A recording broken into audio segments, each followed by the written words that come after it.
Today, Tiger Woods announced that he is dropping out of a charity golf tournament he was supposed to be hosting. Mr. Woods cited injuries sustained in his now infamous Thanksgiving car crash. He says he's extremely disappointed that he won't be able to compete. Welcome to day 4 of the Tiger Woods celebrity car crash scandal. It started very early Friday morning when Mr. Woods crashed his SUV into a fire hydrant and then into a neighbor's tree.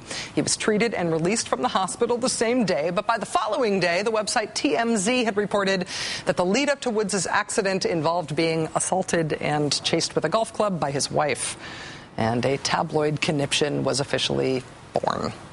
Mr. Woods pushed back against the reporting on his own website, but so far he has refused to talk to either the press or local authorities about the crash.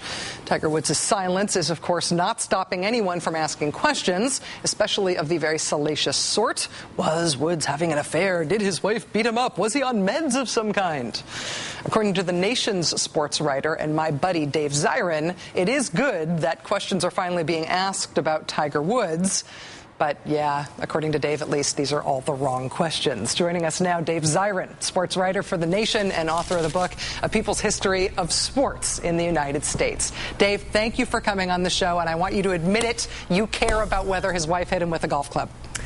Yeah, I heard she said to the police that she hit him 6 times, but they should only mark it down as a 4. Sorry. That's very bad. All right, Tiger Woods is an athlete whose star power is unrivaled, not only in the United States, but possibly anywhere in the world. Right. What do you think the questions that we ought to be asking about Tiger Woods, the public figure? Well, let's start with another word that's in the news today, and that's Dubai. Dubai has defaulted on its billions of dollars in loan in an effort to turn itself into a multi-billion-dollar vacation paradise for the Middle East and beyond. The center of Dubai's tourist industry is a place called Dubai Land. And at the center of Dubai Land is the Tiger Woods golf course and resort, which includes 22 palaces and 100 villas and cost $100 million. All of Dubai Land, $68 billion. Now, that all sounds good, and Dubai Land has been called Disneyland for adults. It's also ground zero of the international illegal sex trade. It's also ground zero of some of the worst labor violations this side of Saipan.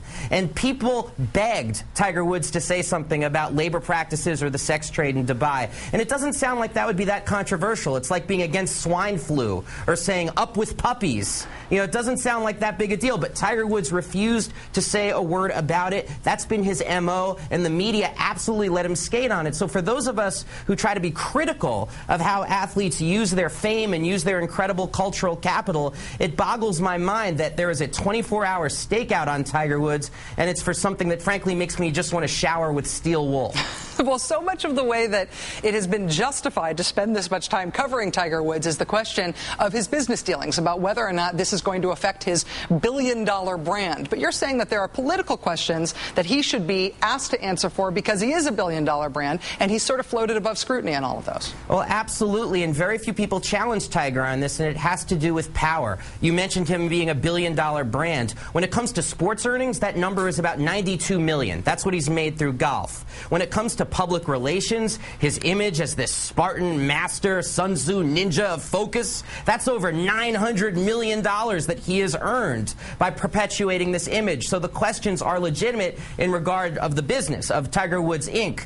But what really sort of like grinds my gears about all of this is that Tiger Woods deserves to be challenged for not taking a political stand. And I absolutely respect athletes' rights to not take stands. I'm not saying every athlete has to be Muhammad Ali, but Tiger Woods is someone who has always marketed himself as part of the iconography of the civil rights movement. Remember his Nike commercial where all the kids say, "I am Tiger Woods, I am Tiger Woods," all the colors of the Benetton rainbow. That came from Spike Lee's movie Malcolm X, where all the kids say, "I am Malcolm X, I am Malcolm X." That came from a Black Panther film about Fred Hampton, "I am Fred Hampton, I am Fred Hampton," after he was assassinated in the late 60s. And that came from, of course, "I am Spartacus." I mean, you're talking about some of the most deep-felt quotes of solidarity, and they're used to sell us Nike products.